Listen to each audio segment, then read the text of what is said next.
A mother wrote me and explained that she was having significant behavior problems with her children. She began to study the parenting training diligently, and her family was responding beautifully. How nice. Mom was very teachable.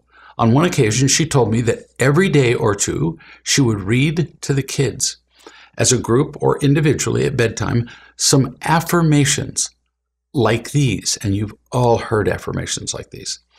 I am a child of God, and God loves me. I am a good person. I am perfect just the way I am. These affirmations have been floating around in self-development and self-help forever. You've heard them. You've heard them used in support groups, recovery programs, churches, and I can tell you from considerable experience and from asking the people who use them that they really don't work. Thousands of people, not a dozen, thousands of people have now told me that all the affirmation did was contradict everything in the life they knew and became a source of frustration and hypocrisy, not support. People say, for example, I am perfect just the way that I am.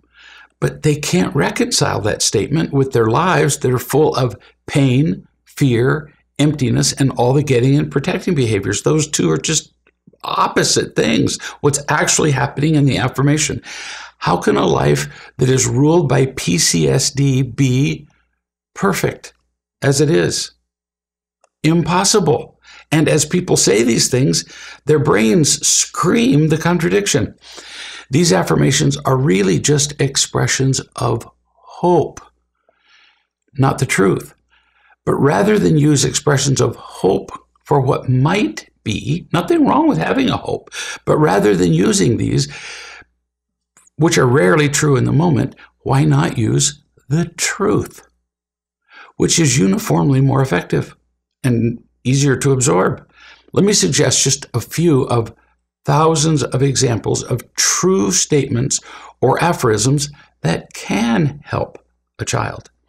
These are things the mom or dad can teach a child to say to him or her about the parent, for example. So this would be a child speaking to the parent or speaking about the parent when they're by themselves. The child could say, I know you love me the best you can, and I know you're learning to love me better. Now see how that statement is true right now. Mom does love the child as well as she can, and she's learning how to love the child even better, which is a statement of hope. But simply saying that mom loves the child now rings hollow, because to this point in the child's life, mom has been angry, impatient, and controlling, so it wouldn't make sense to the child. The child might say, when I remember that you love me, I'm happier. Now that's just a very helpful affirmation. Notice I don't say, or aphorism, not positive affirmation, no, just a truthful statement. Or the child might say, I'm so much happier when I'm not angry or whining or pouting or teasing. Or I know you're teaching me how to be happy now and forever. Or the child could say, I know I can tell you anything about my life, even my mistakes, and you will listen to me and love me and help me. Or I know that when I'm loving, I am happier. Or when you love me, I can feel God's love for me, and I like that. Teach your children the truth. Aphorisms or affirmations can be helpful, but they have to be true, not just hopeful. And the child has to feel the truth of them.